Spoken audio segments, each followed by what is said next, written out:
Hello everyone, Time to Grind here, and today I wanted to talk about Curious Expedition 2. And Curious Expedition 2 is an extremely unique roguelike where you go on insanely fun expeditions to random islands that keep popping up that can have anything from natives to fish people and crazy places to discover like pyramids, caves, and weird alien technology. And before we get into the review, I do just want to let you guys know that I was given a review copy of the game in order to make a video for you all. I never let that influence my reviews, I just like staying as transparent as possible.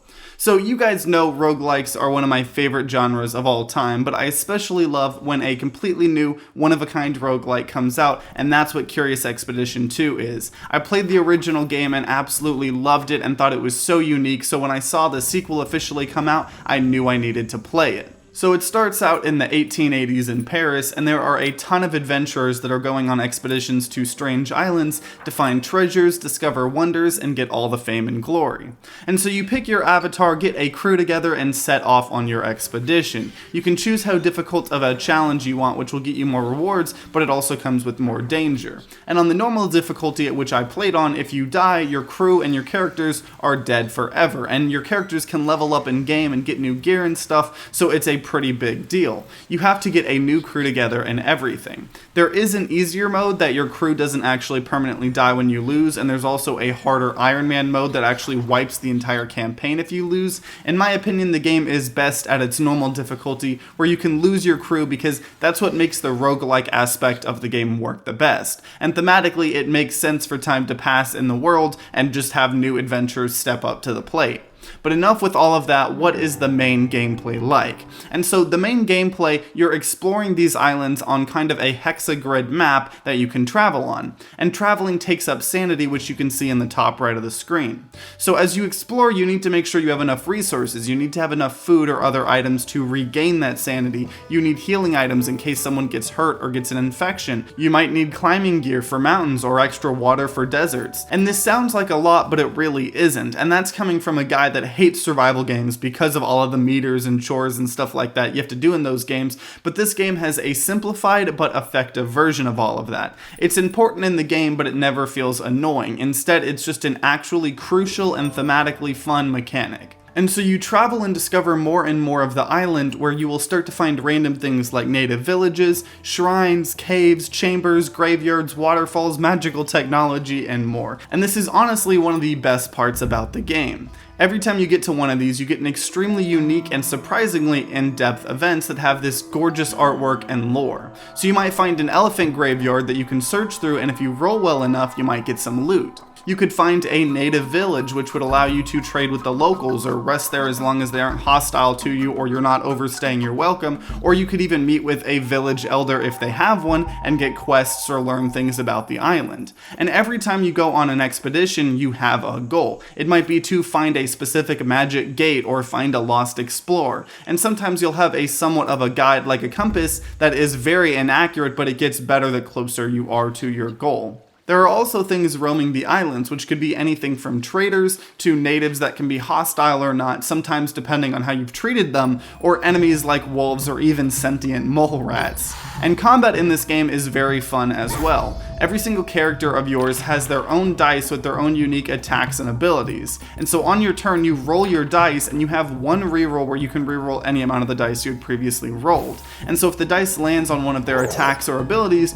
you can use it, and sometimes you can boost dice with other dice of that same type to make them even more powerful. There's also a ton of weapons and items you can find in the game to equip to your characters that give you more unique dice as well.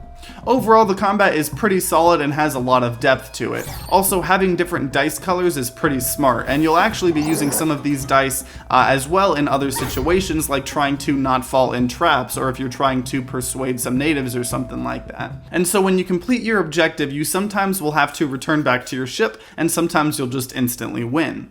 Obviously, a lot easier said than done, as the game is decently challenging and really makes you think and plan things ahead. Also, there are some things that you can do on accident that will just completely wipe out the island with stuff like poison gas. But when you do hopefully win, you go back to Paris and get showered with fame and attention for your grand adventures. You'll also get these expo tickets as rewards for bringing treasures back and just overall doing a good job on the expedition. And another cool thing about Paris is that there are 3 different companies that can sponsor your adventures. So you kind of pledge yourself to one sponsor, and all of your experience you get goes to that faction, which will unlock new faction-specific weapons, items, and even people that you can purchase with those expo tickets, which is really awesome. And something really cool that I have not seen a roguelike do is there's actually these weekly online competitions between which faction will bring in more treasures each week, and the winning team wins unique rewards. And I haven't played enough to see if this is always just so one-sided like some of these types of competitions go, but I'm very intrigued by this mechanic. And the last thing I really want to touch on is the story. The game is a roguelike, but it kind of does something similarly to Hades, where it has a story that it somehow tells even though the game is a roguelite. And the worlds and mission and events are all still randomized and everything, but there's a story that progresses over time, even if your characters die, as long as you aren't in the Iron Man mode, and that's just really awesome. I think roguelites and roguelikes are starting to come very far to the point where they're able to have all the great aspects of a roguelike or roguelite while also still having a great story.